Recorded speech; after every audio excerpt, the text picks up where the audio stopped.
Assalamualaikum warahmatullahi wabarakatuh. Perkenalkan, nama saya Yudhitira Atmaja dengan NIM 24091169095. Pada kali ini, saya ingin menjelaskan apa itu Wi-Fi untuk memenuhi tugas mata kuliah dari keamanan jaringan. Mungkin pertama-tama kita bakal masuk dulu nih ke penjelasan dari Wi-Fi sendiri. Jadi, Wi-Fi ini alat otomatis untuk menguji keamanan jaringan Wi-Fi. Dan alat ini berjalan pada sistem operasi Linux, seperti Kali Linux atau Paru OS. Nah, Wi-Fi ini mempermudah proses audit keamanan dikarenakan menggabungkan berbagai alat dari peretasan nirkabel ke dalam satu script Python. Oke, mungkin sebelum itu kita harus tahu nih cara kerja Wi-Fi ini gimana. Oke, mungkin ada proses dari kerja Wi-Fi ini dari langkah-langkahnya sebagai berikut. Mungkin yang pertama itu mengubah mode kartu menjadi Wi-Fi.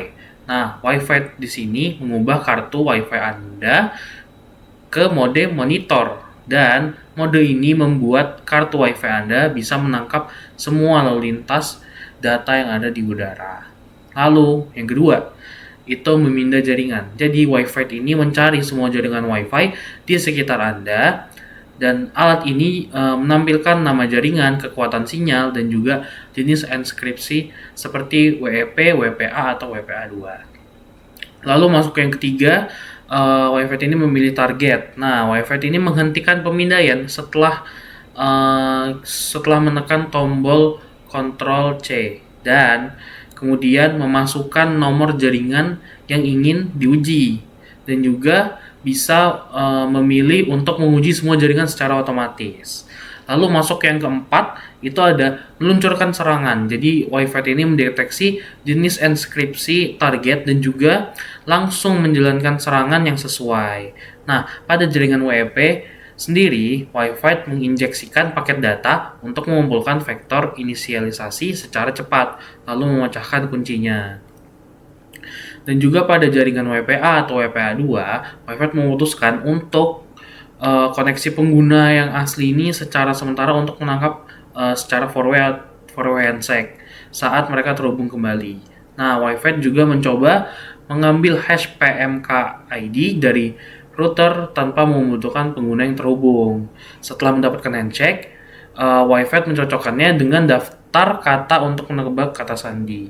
Nah, yang terakhir itu menampilkan hasilnya. Jadi, Wi-Fi ini setelah rangkaian yang saya sebutkan 4 tadi, yang terakhir ini Wi-Fi menampilkan hasil dari kata sandi Wi-Fi sendiri yang berhasil ditemukan oleh alat yang kita gunakan. Nah, alat ini juga menyimpan kata sandi tersebut di dalam file teks khusus. Oke, mungkin kita bisa langsung melihat cara prakteknya aja. Jadi di sini mungkin disclaimer dulu sebelumnya, dikarenakan adanya keterbatasan alat yang kita gunakan, alat atau tools yang kita gunakan, karena Wi-Fi ini ada toolsnya sendiri. Nah, mungkin di sini saya mengambil contoh dari internet. Jadi di sini pertama, bisa dilihat pada gambar, Wi-Fi ini dijalankan dan alat ini langsung mendeteksi kartu jaringan dan mengubahnya ke mode monitor, seperti yang saya sebutkan tadi di awal. Nah, mode ini berfungsi untuk memantau lalu lintas jaringan di sekitar penggunanya, sekitar hackernya lah bisa dibilang ya. Dan juga alat ini juga mendeteksi proses yang bentrok seperti network manager dan juga memberikan perintah untuk menghentikannya.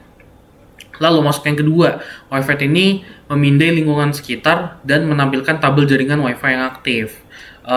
Terdapat tabel ini berisi informasi penting. Informasi tersebut meliputi nomor urut, nama Wi-Fi, atau ISSID, nomor saluran atau channel. Lalu ada jenis enskripsi, kekuatan sinyal, status WPS, dan jumlah perangkat yang terhubung. Nah, di sini terlihat contohnya seperti ada Satya OnePlus, Rahman SPG, Rahman SPG 1, Natshift, ataupun yang lainnya. Dan itu isi tabel-tabelnya. Lalu yang ketiga, pengguna memilih target nomor satu nih dari kasus pada gambar yang kita bahas. Nah, yaitu WiFi yang bernama Satya OnePlus. Nah, WiFi kemudian memulai serangan secara otomatis ke target tersebut. Dan yang keempat, alat ini mencoba serangan pertama yaitu penangkapan PMKID dan menunjukkan hasil pada gambar itu gagal. Lalu yang kelima, WiFi juga mencoba metode kedua yaitu penangkapan WPA handshake. Nah, alat ini mengirimkan paket deautentikasi untuk memutuskan koneksi perangkat target secara singkat. Dan tujuannya itu apa? Tujuannya untuk menangkap proses jabat tangan ataupun handshake digital saat perangkat terhubung kembali. Dan juga pada gambar menunjukkan WiFi berhasil mendeteksi satu perangkat klien baru. Dan yang terakhir, serangan handshake ataupun jabat tangan digital ini gagal dikarenakan kehabisan waktu setelah menunggu waktu selama 300 detik. Nah, kemudian WiFi dihentikan serangan pada target dan keluar dari program. Nah, jadi di sini teman-teman, WiFi di sini nggak sembarangan dan WiFi ini bisa dibilang ilegal lah untuk dilakukan. Jadi makanya saya tidak mendapatkan contoh yang benar-benar berhasil. Mungkin karena keterbatasan juga dari tools dan alat yang kita miliki. Jadi dari contoh yang saya jelaskan tadi itu adalah contoh WiFi tapi versi gagalnya. Mungkin sekian.